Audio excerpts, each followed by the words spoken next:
Good evening, everyone. This is Asian Movie Pulse Interviews. I am Sean Barry, and tonight I am joined by musician, influencer, and innovator Annette Philip. Annette is a versatile vocalist and the founder of the Berklee Indian Ensemble of the Berklee College of Music. Most recently, anime fans may recognize her as the vocals of the song Olapu Upula from the anime series Godzilla Singular Point. Thanks for joining us tonight, Annette. Thank you so much, Sean. Thank you so much. Of course, how are you doing? Oh, great. Yeah, it's great to be here with you, Sean. Excellent. Good to hear, Annette.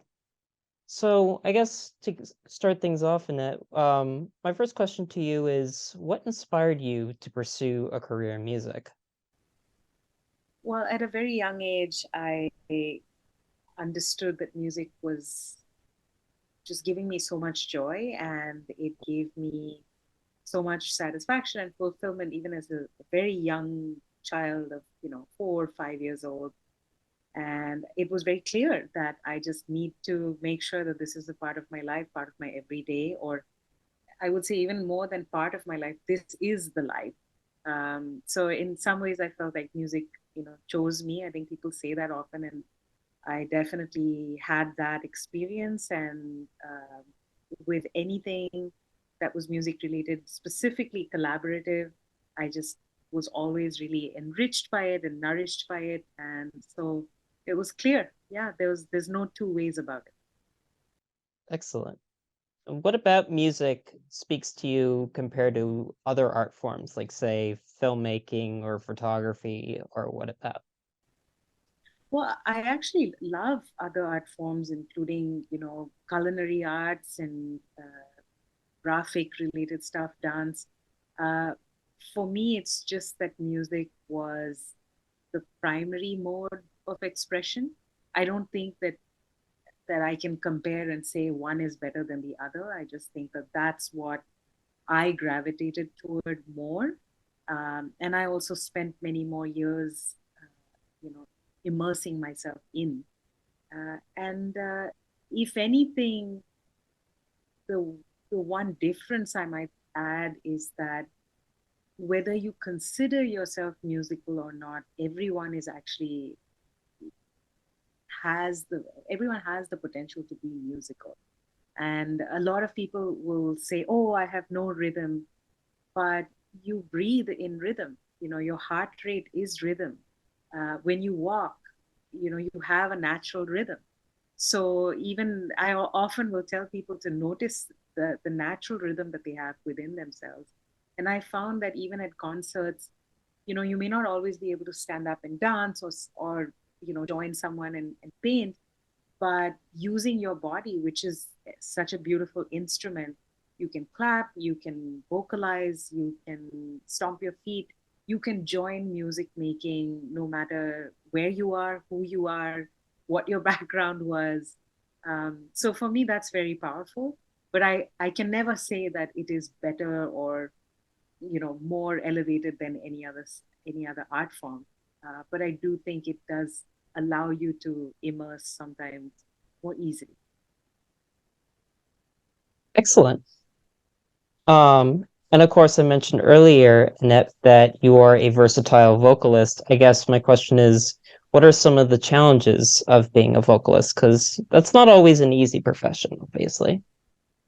Well, I don't think any art form is easy. Uh, compared to some instruments where you can, pluck something, it's outside of you, or you can press a note, or you can, like a trumpet, you can press a valve and blow through it. Um, the body is the instrument.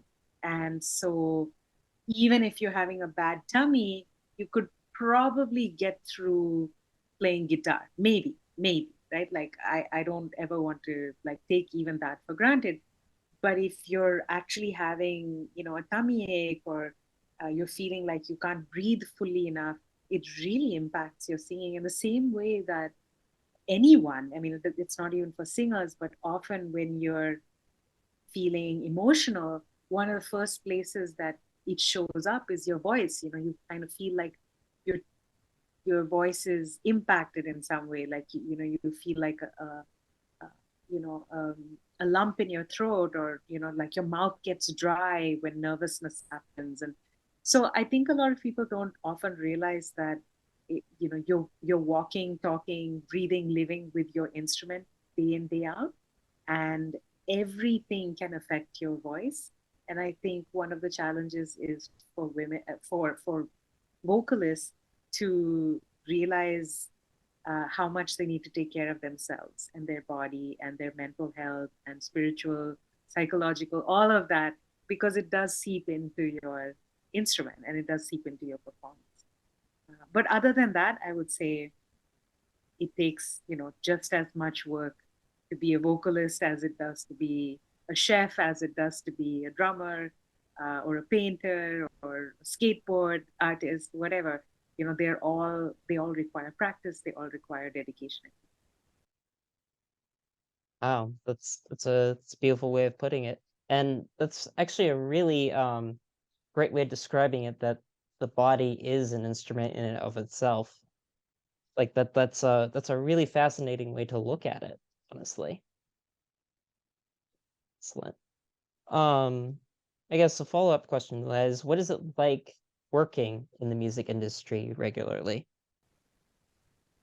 So for me, it's every day, every single day. I mean, this is what I do. This is my profession, and it's my way of life. It's wonderful. I think the music industry is such a vast, amazing, adventurous, exciting place to live, and there is music from all over the world that you can delve into, and there's such a mosaic of things you can do within the profession, whether it's writing for film or education, or being a performer, or being someone who handles music business, or being an arts entrepreneur, or you know playing a very specific role in the curation of festivals, music therapy. I mean, there's just like a zillion things that you can do within the profession. So Mhm. it's one of those career paths and life paths where the learning is constant. There's always something new that you could explore. There's infinite possibilities also for collaboration if you're open to that. And yeah, it's a colorful, beautiful way to live. Wonderful. And interesting you mentioned colorful, because you yourself have also covered a wide range of music genres, from jazz to R&B to classical to traditional music, of whether it be Western or Indian music. Um, and this brings us to, I think, another topic of interest, is that you're also a teacher, and notably founded the Berklee Indian Ensemble at Berklee College of Music. I mean, that's extremely commendable. And I guess my question to you is, how does it feel coming this far? I mean, having this passion for music, and now here you are, you know, really like teaching others now about music. Yeah, so education was actually part of my this path for me from a very young age. And you don't always notice that you're formally doing it, but I really feel like I was kind of in this path even in high school.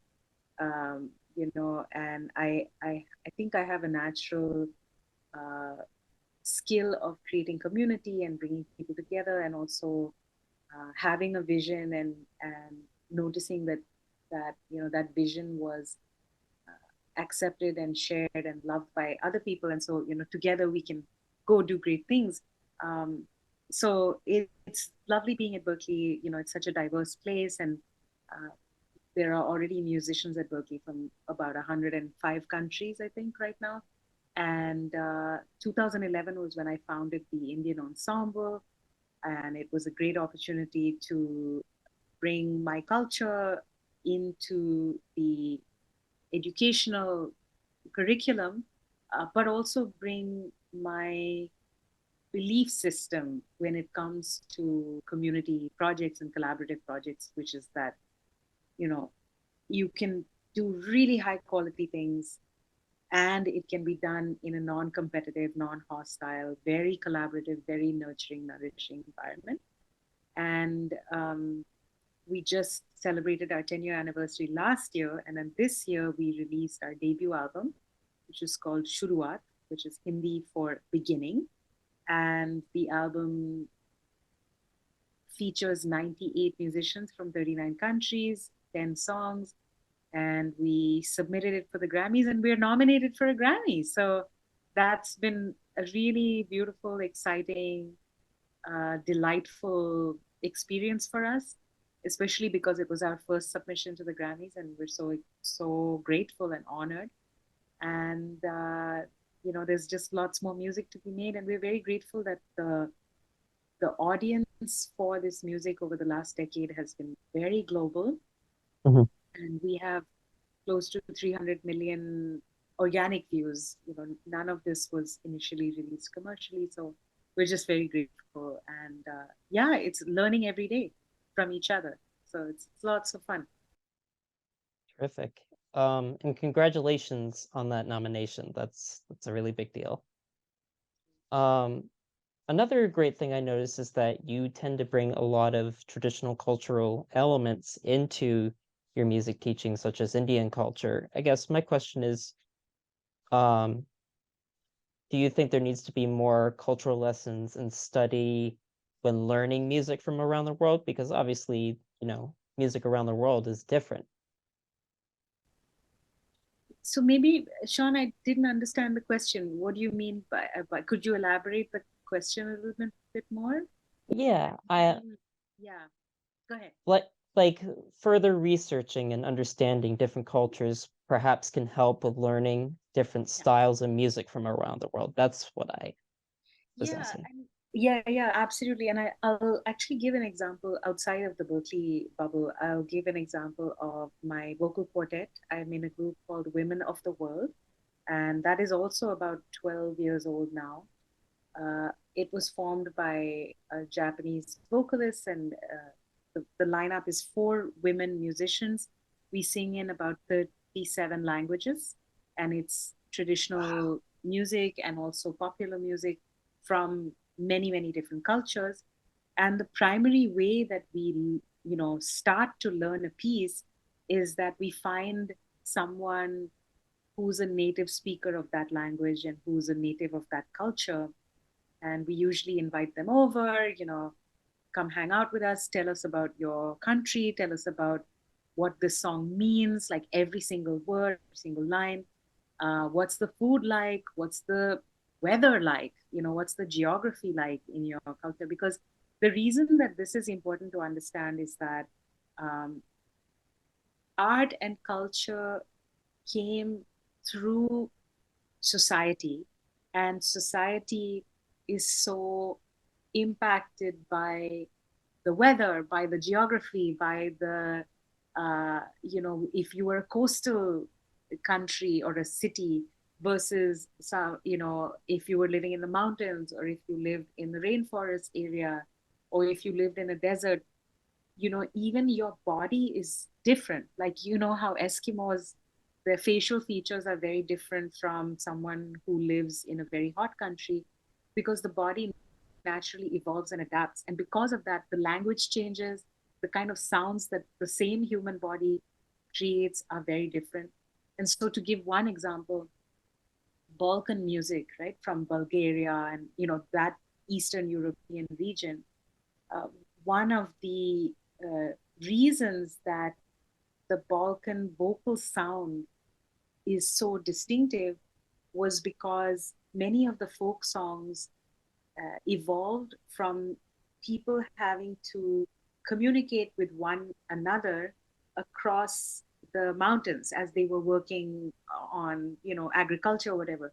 So if you say, "Hey, shall we go on a break?" You might not hear it, and so they used a lot of uh, projection and placement. They would say, "Hey, hey," and I'm not actually doing this louder. I'm just placing my voice in a different place, and because that was required in the geography, it also seeped into the music. So if you listen to Balkan music, the sound is much more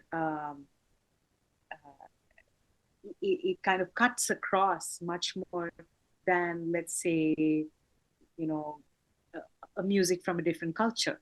And so I do absolutely agree with you that cultural studies, where you understand the sociological, the economic, the political, even the religious, the spiritual, all these different factors, like why is the music this way? Why is the culture this way? Why do they practice these things? Why is their costume like this? Why is their food like this? And you really start to see the similarities. So I absolutely agree. It's very required, and it's fascinating. I think what happens is you realize how much is similar, and you also realize how much is different and how cool the differences are. And I think in the world, if you see, people are afraid of each other, not because there's anything to necessarily be afraid of, but I think they're just afraid of the unknown. So Afraid yeah, of the fear of the unknown. Interesting. yeah, Yep, yeah, absolutely. yeah. That's why people are sometimes closed to another culture, because they just don't understand it. As soon as you break down the reasons for something, there's no reason for fear, because you get it. It's not odd, or it's not the other anymore. It's just a different way of living. And it's rewarding because you're learning something new. And, learning something new can be really fascinating and exciting, but also just very, in many respects, it can also be very spiritual for many.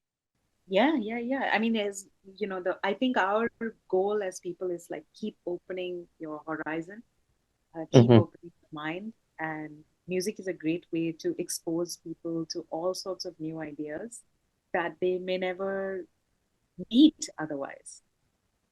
Right. And also, you mentioned that, and this kind of also this actually goes directly to one of your previous points, is that it's bringing, instead of always being a competitive nature, it's bringing people together. Yeah, absolutely, absolutely. Yeah. Oh, that's really, I mean, that's a brilliant way of putting it all, and thank you for, like, telling me all about that. I mean, that's really, I think that's also a great message, because definitely I think if people who are passionate and interested in music should definitely open their horizons in order to explore, different types of music around the world, because, the music, let's say in any of our individual native countries, is all going to be different to one another. But learning can help, bring us together. Yeah, totally, totally. And I feel that people should travel. If you get a chance to travel, travel as much as you can, even if it's only in your country or your city. Absolutely. Like this, this is the best education. I think traveling is so great. Yeah, Yeah, traveling really, I would definitely say traveling, not only that, it's actually that's a great way of putting it. You describe traveling as education, but that absolutely is right on point, because it is, because you're learning it, like you're experiencing like something completely new, and you're realizing, hey, the world is a much bigger place than we give it granted for. yeah, yeah, yeah. I think you learn to take yourself less seriously the more you travel, and Hmm. also you learn that how different cultures react to the same thing.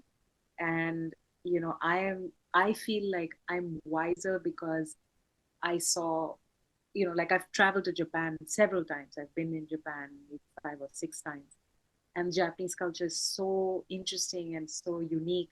And I've also stayed in the US for 15, 16 years, and every part of the US there's something different to learn, and how um, like small things, it's always in the small things that you realize, oh wow, I could deal with this problem in my life the way that they approached it, and it's also fun. It makes your life more enjoyable, I think. Absolutely. Yeah, it does make your life more enjoyable. And also, it gives you variety. It gives you variety, as opposed to just, perhaps the things that we're accustomed to in our daily lives. Yeah. Um, I guess a little bit of a question to add to that, before moving on to the next topic is, um, I guess for you, what was some of the most effective tactics of bringing people together with music lessons? Of course, we're in there is, of course, the ongoing COVID-19 pandemic, but regardless of that, if anything, I've noticed that online there was a huge eruption in music. So in many respects, do you also think that like music really brings the best of us during our harshest times? Uh, yeah, you know, the, I guess the reason that music is so pervasive is that you can engage with it actively and passively.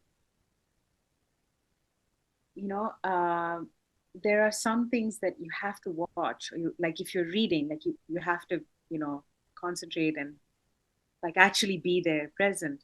But Right. music is interesting in that yes, you could be really present. Like let's say you go to a concert and you're really like watching, or you're watching a music video, like you're really into it. You know, you're really like there, 100%. But then there's also music that puts you to sleep. You know, there's also music that you can use for meditation. And I'm very interested in the therapeutic effects of music. And um, in one of the projects that I'm doing, I was working with a music therapist, and she was talking about the fact that, you know, the resting heart rate is a certain number of beats per minute. Mhm. And even in hospitals or in music therapy environments, if they put if you put on music at the same beats per minute, BPM, of your resting heart rate, then the body actually, just by, even if the body is agitated, but you listen to music which is at a lower heart rate, your heart rate tends to equalize with that. And so it is actually a therapeutic tool that you can search on Spotify or on YouTube for, you know, BPM of whatever, you know, like 65, 68. And there are playlists of music which are just at that BPM. And it is said, you know, that's even without doing anything, just by listening to it, your heart rate, your everything is kind of in vibration with it. And so I think that's a scientific way to look at it. Um, but you know, science is so a part of all these things. We often don't, you know, connect music and science or art and science, but it's very much connected. And like it's just the body rhythms, like the whole thing, all of nature is vibration. Like everything is vibration, and sound is also vibration, right? So I feel like that's one of the reasons that it's as powerful as it is. Excellent. Great way of putting it. I guess now to move on to the next topic is one of your latest contributions, of course, in the entertainment industry that has garnered a lot of attention is your contribution to the soundtrack for the anime series Godzilla Singular Point, with you providing the vocals to the haunting song Alapu Upala, which plays throughout the series and plays a significant importance to the story of the show. I guess before going into more about the song itself, how familiar were you with the Godzilla franchise beforehand? I wasn't. I mean, I knew who Godzilla was, you know, like Hmm. vaguely, but I really didn't know much about it. Hmm. And I still have a lot to study, to be very transparent and very honest. So I'm, and in no ways a master of that subject. No worries. I guess though, while you've been like kind of learning about more and more what, Godzilla as a film character or character in entertainment in general, did learning about the character of Godzilla kind of play into, of course, uh, the song Alapu Upala in the long run when You know, it didn't, because and this is an interesting thing that a lot of times projects will come to you and you know you get a portion of the context. So I Mm. was simply told, and I'll give you who I worked with. I was called by a former Berklee peer of mine, colleague of mine called Yuki Kanesaka. He's a Japanese producer and multi instrumentalist who I have worked with for many many years in Boston, and just an amazing amazing person. You should look him up, Yuki Kanesaka. And Yes. he called and he said, "Hey, there's this movie and there's this series, and um, you know they are looking to have this song in Sanskrit, and do you speak Sanskrit?" And I had learned Sanskrit in India. Most people learn it for at least 3 or 4 years in middle school. So it's sort of like some people learn Latin. Mhm. It's an old ancient language, right? Sanskrit. So I said, yeah, I do know some Sanskrit. I hope I can remember it. And it was being produced by Toho Music. So there's a lady called Yui Arima who was the main person, and that's it. They just said, okay, there's this song. We might do 2 or 3 versions of it. We're thinking it's kind of lullaby esque. That's all. And can you look at these lyrics? And the lyrics actually came to me firstly in Japanese. So of course I don't read, either of the scripts. So then Yuki kind of tried to write it in English, and then I tried to, find someone who wrote in Sanskrit, and we went back and forth, and um, we tried our best to kind of see what it meant. And yeah, there was definitely it was just an unusual way, the whole project, the way it came about. And I had very little context, and so they said, well, just interpret it, like, what do you want to do with it? And we had a Zoom session, and Kansawara-san was on that call, and they said, like, can you sing it back to us? So I tried a couple of lines. Oh, we really like when you do something like this. I said, okay, yeah, I can do that. And then they said, we'll try something else here and there. So that's really, that was it. And so I recorded a demo, actually, and I was a little sick that day. So I just did my best, and I finished the demo and I sent it to them, and they approved the demo. And so I said, okay, well, let me record it for real, like a proper version. And I recorded a proper version, and I sent it to them, and they said they were going to use the demo. And I was shocked because Really? I didn't think the demo was that good. I, and this happens so much in the industry, that a producer or a composer or a director kind of gets attached to the first version that they hear. And many times the first take is the most truthful, because you're not overthinking it, you're not over analyzing it.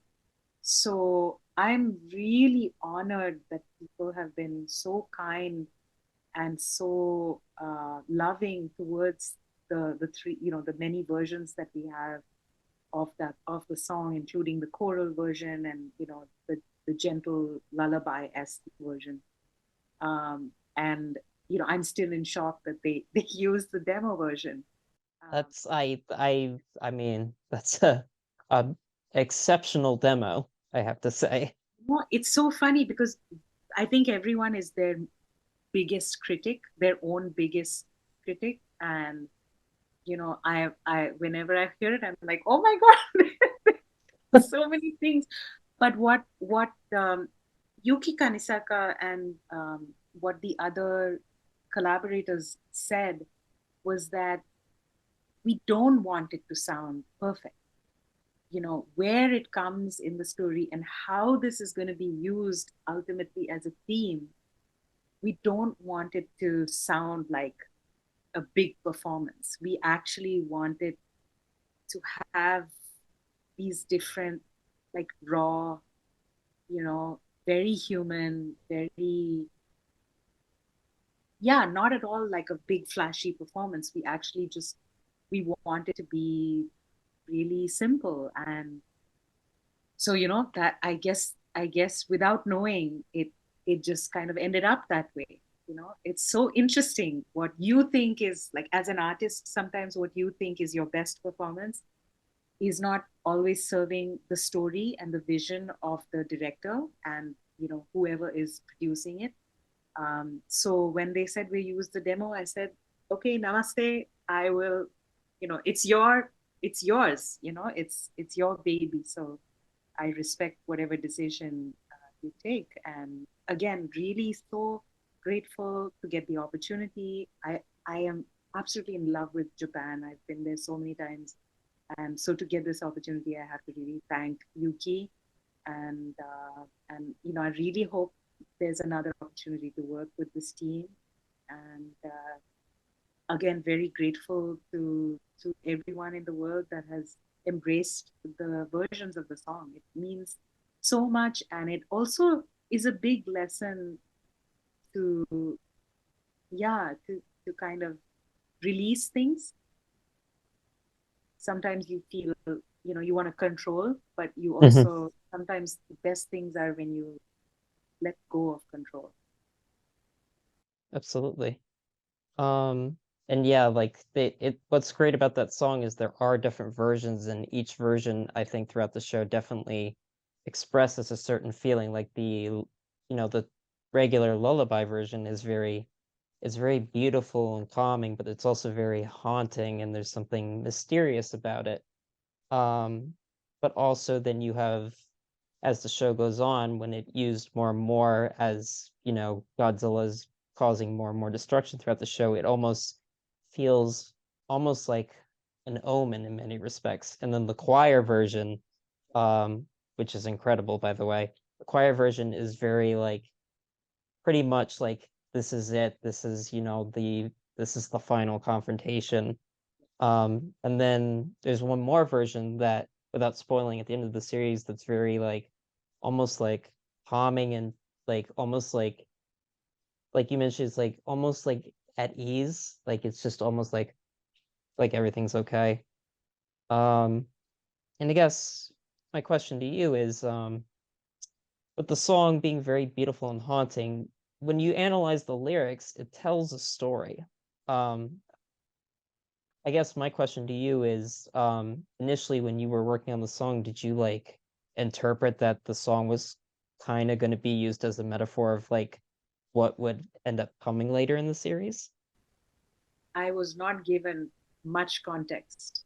Yeah, yeah, which is why, like my proper version was interpreted in a very, very different way. And uh, in some ways, when you don't have the full context, like you leave space for, it's almost like divine, like there's magic that happens, which is not your intellect, but it's just kind of, you just kind of, it's around you, right? Like there's collective wisdom around you, but it's Hmm. not you that are giving some great performance, but it's just something was inspired in that day, in that month. Even the fact that I was kind of sick that day, might have actually been better for the interpretation that they needed.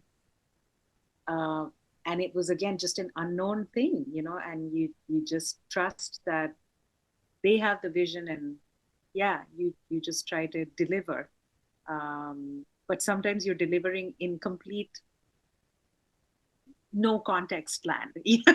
So so so it's yeah, I my answer is I had very little context, but um in the Zoom session, I understood that they liked some of the ideas that I had. Like I was taking creative liberty in a few phrases, like I would, elongate something, or I would, make something flow in a different way, or be harsher in some ways.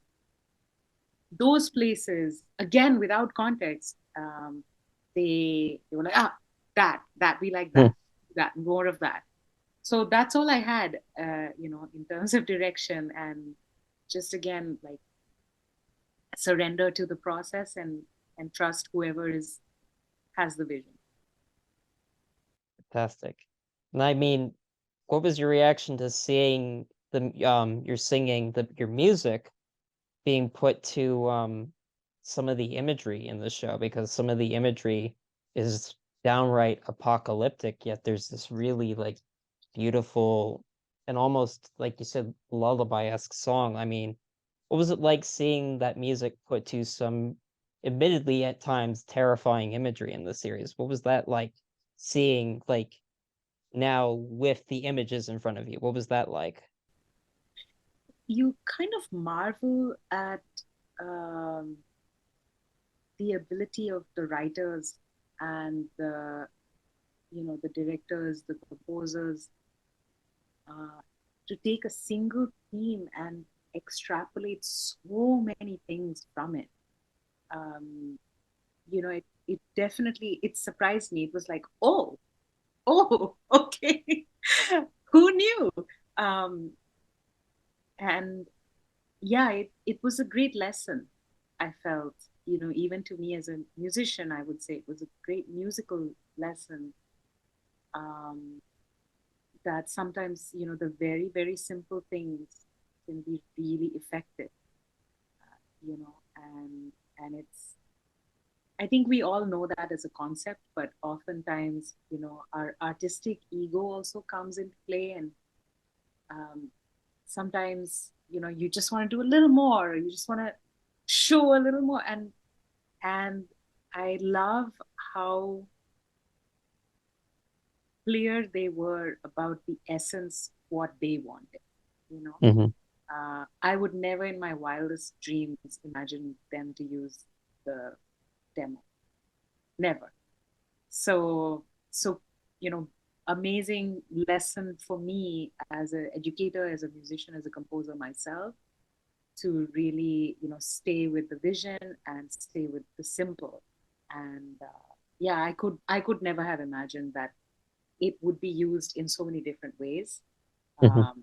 It was jarring for me, and at the same time it was also kind of a revelation to see the interpretation that they were adding to it.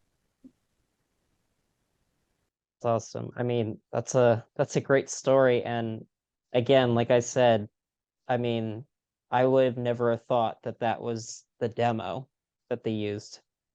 Was it the same, were the same audio of you, singing, was that also used in the choir version at all? No, we actually recorded, I think, three or four versions of it, and because the time signature is different, like Mhm. one of them is like in a waltz, and there's another one which is rubato, which is not in a strict timing. And then the choir, I also organized the other singers. All this was recorded during the pandemic, so I recorded the first foundational piece, and then I asked different singers to come in, and we layered on top of each other over and over and over again, um, to create this massive epic sound. But An each of epic it was. An epic it was. yeah, yeah, but each of them was done separately. We did different versions. Wow. That's again, and the fact that during the pandemic, that's really commendable work. Great work, Annette. Thank you for, I mean, I just thank you to everybody for listening, and thank you for your interest in just taking time to talk about this. Of course. I've never told this story to anybody. Nice. I So, I guess one of my final questions before we move on to the end is, what are your feelings on the current state of the music industry right now? oh, I think in some ways the pandemic has been a great teacher and a great liberator and a great motivator, because many musicians of all ages realized that there is more self-sufficiency that they need to build, because the music is around you, inside of you, all the time, wanting to be expressed. And if you don't have live performance venues, if you're not able to tour, if you're not able to do shows where people are showing up, well, what do? So you record, create, you write more music, or you collaborate with other people. You find different ways to use technology to help you get that music out of yourself, and out into the ether, into the air.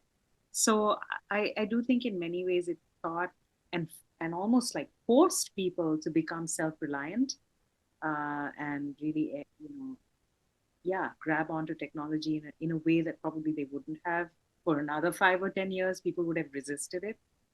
And I think the other really interesting thing is that there were lots of very cool collaborations, which usually may not have happened.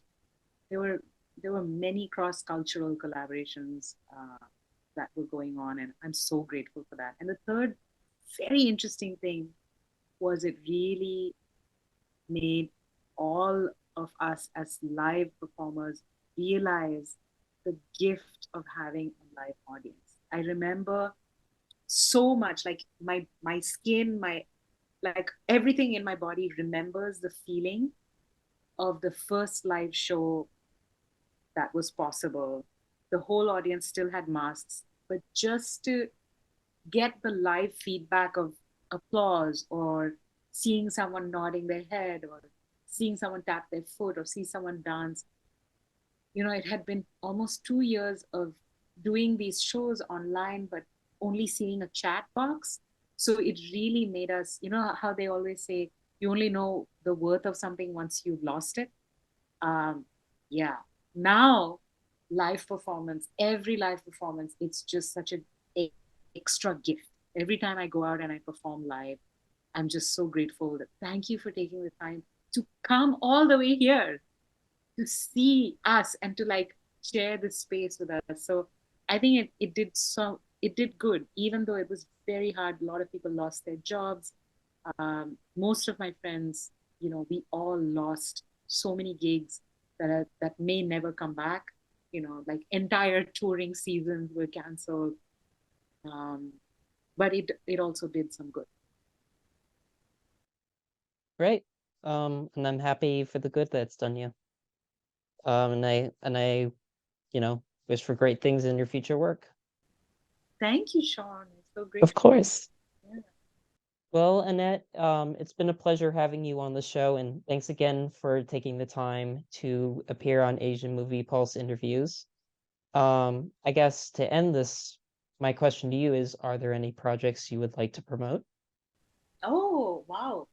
Well, first of all, thank you, Sean, for this beautiful platform, and for you know being so generous with your time, and really creating a spotlight for so many people. It's wonderful, and Thank you. much gratitude to you. And projects that are coming up. Well, as I mentioned, the Berklee Indian Ensemble debut album is out, and you can find our music on berkleeindianensemble.com. We have a new website, and besides the 10 songs, there's about another 40 videos online that people can check out, both live performances, workshops, as well as studio recordings. My group, Women of the World, will also be going back on tour, hopefully in April. We will, oh, and the Indian Ensemble is also going on tour March and April of next year. And so we'll do a pan US tour in March and April. So we hope to see people out in the world sometime. And yeah, other than that, just really excited to see, let's see what happens at the Grammys on February All 5th. right. Good luck. Thank you so much. Of course. I guess to further add to that, for audiences, Godzilla Singular Point, which Annette Philip helped contribute to the soundtrack to, is available for streaming on Netflix, both in English and Japanese language. And of course, definitely consider enrolling in the Berklee College of Music. in Boston, Massachusetts. It's an exceptional university. So, alrighty. Well, thank you so much, Annette, and thank you all for tuning in. And this is Asian Movie Pulse Interviews. Tuning out.